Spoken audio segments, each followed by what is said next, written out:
लकल हम्द या अल्लाह अस्सलातु वस्सलामु अलैका या रसूल अल्लाह अम्मा बाद।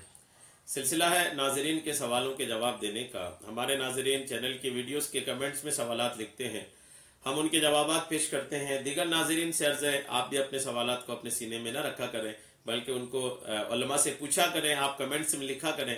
इंशाअल्लाह हम आपके सवालों का जवाब या तो कमेंट्स में ही रिप्लाई करके या फिर वीडियो की शक्ल में देने की ज़रूर सआदतें हासिल करेंगे।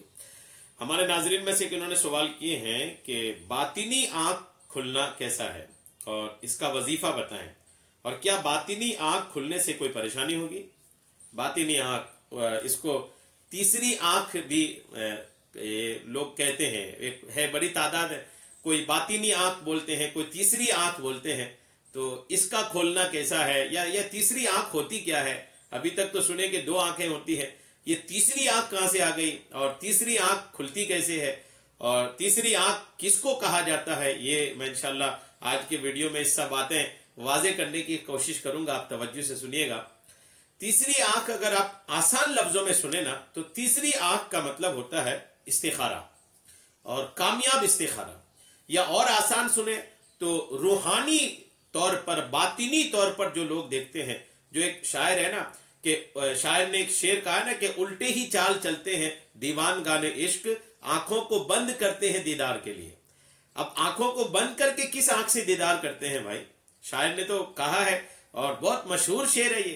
तो आंखों को बंद करके किस चीज से, कौन सी आंख से दीदार करते हैं। तो आंखों को बंद करके जिस आंख से दीदार करते हैं ना, उसी को या तो तीसरी आंख कुछ लोग कहते हैं और उसी को कुछ लोग बातिनी आंख भी कहते हैं। तो ये इसकी हकीकत तो है। अब ये हासिल कैसे होगा, इसके हासिल करने से क्या नुकसान होता है, हरगिज नहीं। इसके हासिल करने के लिए बुनियाद तो तकवा परहेजगारी है। जितना मुत्तकी, जितना परहेजगार आप होते जाएंगे, तकवा की मंजिल पर जितना आप आगे बढ़ते जाएंगे, आपकी तीसरी आंख उतनी मजबूत होती चली जाएगी। आपकी तीसरी आंख का मतलब रूहानी ताकत, बातिनी ताकत। अगर अपनी रूहानियत, अपनी बातिनी ताकत को बढ़ाना चाहते हैं ना, तो उसके लिए सबसे बुनियादी चीज है आप हलाल खाएं, हलाल कमाएं, हलाल देखें, हलाल सुने, हलाल बोलें। सारा कुछ अगर आपके हलाल और शरीयत की पाबंदी के तौर पर गुजरने लगेगा, तो आपकी तीसरी आंख खुलने लगेगी, मतलब आपकी बातिन जो है वो मजबूत होने लगेगी। मैं कुछ वज़ाइफ भी पेश कर देता हूं, दो वजीफा आपको पेश करता हूं, आप इसको करिए इंशाअल्लाह। इसके साथ साथ आपको जो बुनियादी तौर पर बात याद रखनी है वो है शरीयत की पाबंदी, नमाजों की पाबंदी, खुसूसन तहज्जुद की पाबंदी। अगर आप करना शुरू कर दिए फर्ज नमाज के साथ, फर्ज छोड़कर तहज्जुद नहीं, फर्जों के साथ तहज्जुद की पाबंदी अगर आप करने लग गए ना, तो इंशाअल्लाह बड़ी उम्मीद है कि जल्दी आपके लिए बातिनी आंख खुलने लगेंगी। अल्लाह ताला आपके लिए आसानी फरमाए। बातिनी आंख खोलने के लिए नीयत और इखलास के साथ ये अमल को दुरुस्त होना चाहिए।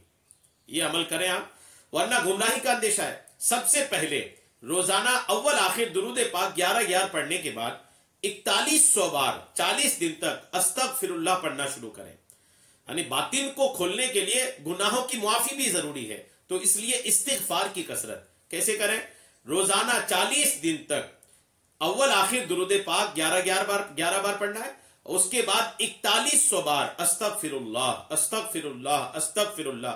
4100 बार जब आप इसको पढ़ लें 40 दिन तक, और वो भी वजू की हालत में, वजू की हालत में रहे आप 40 दिन तक 4100 बार इस्तिगफार पढ़े, शुरू आखिर 11 बार दुरूद पाक पढ़े। 40 रोज के बाद कम से कम अस्तगफिरुल्लाह की एक तस्बीह रोजाना पढ़नी चाहिए। जब 40 दिन का आपका अमल पूरा हो गया, तो उसके बाद एक तस्बीह रोजाना आप इस्तिगफार की पढ़े। बातिनी आंख के लिए आप रोजाना 313 बार या कुद्दूसो पढ़ा करें। ये 40 दिन हो गया। अब ये 40 दिन के बाद आपकी सफाई हो गई। ये 40 दिन में जो है ना, आपकी कल्ब की सफाई, दिल की सफाई, बातिन की सफाई, अब से पहले जो कुछ भी गंदगियां अंदर थी ना, वो सब कुछ साफ हो गया। अब जब आपका बातिन बिल्कुल साफ हो गया, अब आप अपनी तीसरी आंख को या बातिनी आंख को खोलने के लिए अब आप क्या करें, 313 बार या कुद्दूसो रोजाना पढ़ा करें। या कुद्दूसो के जाकिरीन के दिलों में जो है ना नूर पैदा होता है। जो या कुद्दूसो कसरत से पढ़ते हैं उनके दिलों में नूर पैदा होता है। तो या कुद्दूसो आप 313 मरतबा रोजाना पढ़ें, इंशाअल्लाह वो दिन दूर नहीं होगा कि आपकी बातिनी आंख खुलेगी, यानी आपका जो बातिन है वो रोशन होगा और आपको अल्हम्दुलिल्लाह बरकतें हासिल होंगी। अल्हम्दुलिल्लाह आप इसको तवज्जो से करें। एक और अमल में आपको पेश करता हूं। अक्सर अहबाब आमिलीन हजरात से अपना रूहानी चेकअप तशखीस करवाते हैं कि हम पर किसी ने जादू टोना तो नहीं करवाया है, या बाज लोग अक्सर बीमार रहते हैं तो ये मालूम करना चाहते हैं कि हमारे साथ कोई रूहानी प्रॉब्लम तो नहीं है, या आपको ये मालूम करना हो कि जादूगर कौन है, किसने आप पर जादू किया है और जादू किसने करवाई है, या जादू की चीज कहां पर दफन है।